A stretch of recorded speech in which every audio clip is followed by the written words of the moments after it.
Pagtukod sa barangay. Ang unang nailhang nagpuyo sa maong dapit mao ang tribong Aeta. Kaniadto ang lugar puno sa mabaga ug lunhaw nga kalasangan. Niadtong 1955 ang Bureau of Prisons nakakuha og bahin sa maong yuta alang sa reservation. Pinaagi sa proclamation no 1132 nga gipirmahan ni kanhing presidente Ramon Magsaysay niadtong Mayo 1955 ang lugar na ilhan sa ngalan Gap Reserva.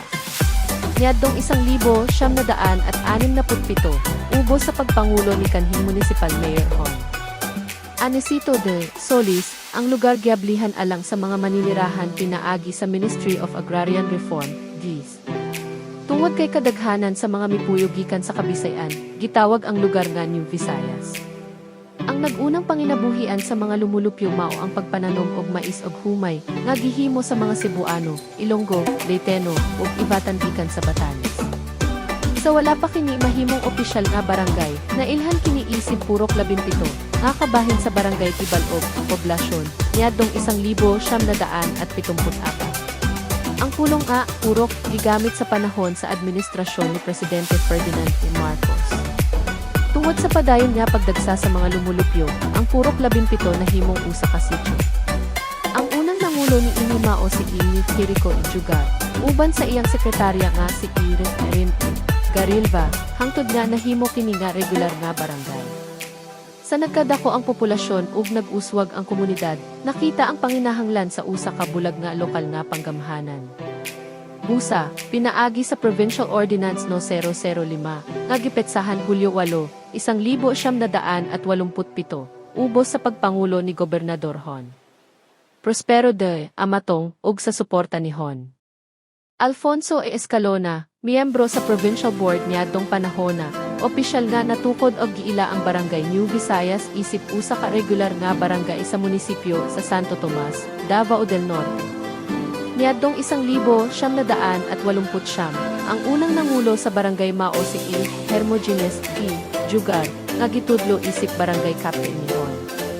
Mayor Maximo de Estela. Ilalom sa iyang pagpangulo, giblihan o ginganlan ang mga dalan sa barangay, giorganisa ang mga puro, og natukod ang basketball court sa Barangay Hall og sa New Visayas Elementary School. Nahuman usab ang usa ka upat, kalawak nga building sa elementary. Nagsilbi siya hangtod sa 1972. Sa eleksyon niadtong 1972, napili si Hon. Dioscoro Vega Marcito isip unang inihalal nga barangay captain. Sulod sa iyang termino gikan 1972 hangtod 1977, natukod ang Barangay Hall, Daycare Center, mga dalan sa barangay, o gipahimutang ang mga jetmatic pumps aron mapalambo ang serbisyo sa komunidad. Niadtong 1977, napili si Hon. Alfonso Escalona isip barangay captain. Sa iyang pagpangulo, daghang proyekto sa Kalamboan ang nahimo pinaagi sa Kalahisids Program sa Department of Social Welfare and Development, DepEd. Natukod ang mga dalan sama sa People's Road, Purok Naara, Magintalunan Road, ug uban pang road networks. Gipatuman usab ang mga proyekto sama sa water system, botika ng barangay, irrigation system, ug uban pang infrastructure.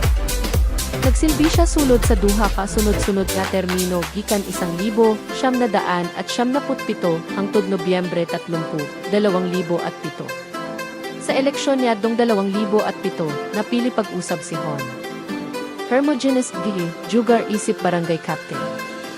Sulod sa iyang tulo ka sunod-sunod nga termino gikan 2007 hangtod Hunyo 30, 2018, gipadayon niya ang daghang proyekto sa Kalamboan. Lakip ni ini ang pagtukod og school building alang sa mga lumad nga Ata tribe sa Purok Magintalunan og Purok Lawaan, drainage projects, canal lining og desilting, og pag-ilis sa mga culvert aron mapalambo ang drainage system sa barangay. Sa pagkakaron, ang Barangay New Visayas gipanguluhan ni Hon. Alfredo Ujaway. Sukat sa iyang paglingkod niadtong 2018, daghan na siyang nahimong proyekto alang sa kaayuhan sa katawhan. Lakip ni ini ang landscaping sa Barangay Plaza, pag-abli sa dalan sa Purok Pomelo, pag-ilis sa mga culvert, pag-instalar sa solar-powered streetlights, rehabilitasyon sa health center, pagpalambo sa barangay plaza, o pagtukod sa kusina sa New Visayas Daycare Center. Usa sa labing-dako niyang nahimo mao ang pagpalambo sa suba ni Bukid daw isip usa ka tourist destination sa barangay nga nakahatag og dugang nga panginabuhian ug nakadani sa mga bisita. Gipatuman usab ang water system project alang sa komunidad sa Ata Tribe sa Magintalunan nga nakahatag og limpyo ug igo nga supply sa tubig sa mga lumad. Hangtod karon, ang Barangay New Visayas nagpadayon sa paglambo pinaagi sa panaghiusa sa katawhan ug maayong pagpangulo sa lokal nga panggamhanan. Uban sa padayon nga suporta sa mga lumulupyo ug sa mga lider, ang barangay nagpadayon sa iyang panan-awon nga mahimong usa ka malinawon, mauswagon, ug lig-on nga komunidad alang sa tanang katawhan.